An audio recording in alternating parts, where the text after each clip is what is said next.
నగరంలోని భాగ్యనగర్లో గల సాంఘిక సంక్షేమ హాస్టల్లో బాలికల సమస్యలు తెలుసుకునేందుకు సాంఘిక సంక్షేమ శాఖ మంత్రి డోలా శ్రీ బాలవీరాంజనేయ స్వామి, ఎమ్మెల్యే దామచర్ల జనార్దన్, కలెక్టర్ తమీం అన్సారియా ఆకస్మిక తనిఖీలు చేపట్టి 24 గంటలు గడవక ముందే అధికారులు చర్యలు చేపట్టారు. సాంఘిక సంక్షేమ బాలికల వసతి గృహం ఆవరణలో ఉన్న చిల్ల చెట్లను జేసీబీ సహాయంతో తొలగించడంతో పాటు డ్రైనేజ్ సమస్యకు పరిష్కార మార్గం చూపారు. హాస్టల్లో ఉన్న చిన్న చిన్న సమస్యలు కూడా పరిష్కరించారని విద్యార్థులు తెలిపారు. హాస్టల్ చుట్టూ ఉన్న చిల్ల చెట్లను తొలగించడంతో పాటు ప్లే గ్రౌండ్లో ఉన్న పిచ్చి మొక్కలను జేసీబీ సహాయంతో తొలగించారు. ఈ సందర్భంగా మహిళా కళాశాల ప్రిన్సిపల్ డాక్టర్ డి కళ్యాణి విద్యార్థులు మీడియాతో మాట్లాడుతూ హాస్టల్స్కు వచ్చి తనిఖీ చేసిన 20 గంటల్లో జేసీబీ సహాయంతో చిల్ల చెట్లు తొలగించడంతో పాటు పారిశుద్ధ్యం, డ్రైనేజీ వ్యవస్థను మెరుగుపరచడం చాలా సంతోషంగా ఉందని తెలిపారు.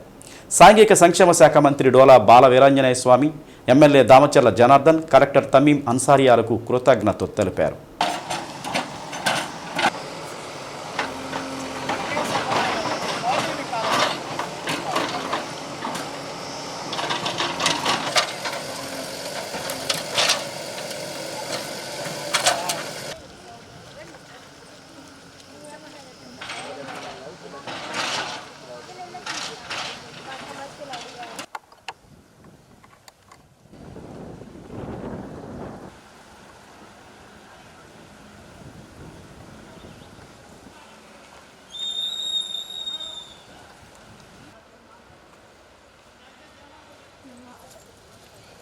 నేను దామచర్ల సక్కుబాయమ్మ కాలేజ్లో చదువుతున్నాను. 2 రోజుల క్రితం ఇక్కడికి ఎమ్మెల్యే గారు, మినిస్టర్ గారు, కలెక్టర్ గారు రావడం జరిగింది. మా సమస్యలను అడిగి కనుక్కున్నారు. వెంటనే 12 hours లోపు యాక్షన్ తీసుకోవడం జరిగింది. మాకు చాలా సంతోషకరంగా ఉంది.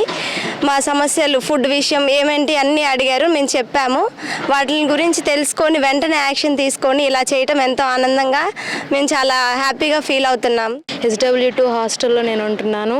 అయితే 2 రోజుల క్రితం మా హాస్టల్కి కలెక్టర్ గారు, మినిస్టర్ గారు, అలాగే ఎమ్మెల్యే గారు రావడం జరిగింది. అలాగే వచ్చి మాతో మా సమస్యలన్నీ ఆయన తెలుసుకున్నారు, మమ్మల్ని అడిగి తెలుసుకొని 12 hours లోపే మాకు ఏమేమి సమస్యలు ఉన్నాయో అవన్నీ కూడా జరిగించడం జరిగింది. యాక్షన్ తీసుకున్నారు త్వరగా. అలాగే మాకు ఇక్కడ మురికి కాలువ అవన్నీ ఉండేవి. మా హాస్టల్ మొత్తం చెట్లతోటి ఇలా నిండిపోయి ఉండేది. మాకు దోమలు అవన్నీ కూడా వస్తూ ఉండేసరికి ఇంకా సార్ అవన్నీ యాక్షన్ తీసుకోవడం జరిగింది. 12 hours లోపు మాకు ఇలాగా మా హాస్టల్కి ఇంత యాక్షన్ తీసుకున్నందుకు మీకు చాలా థ్యాంక్ యూ సార్.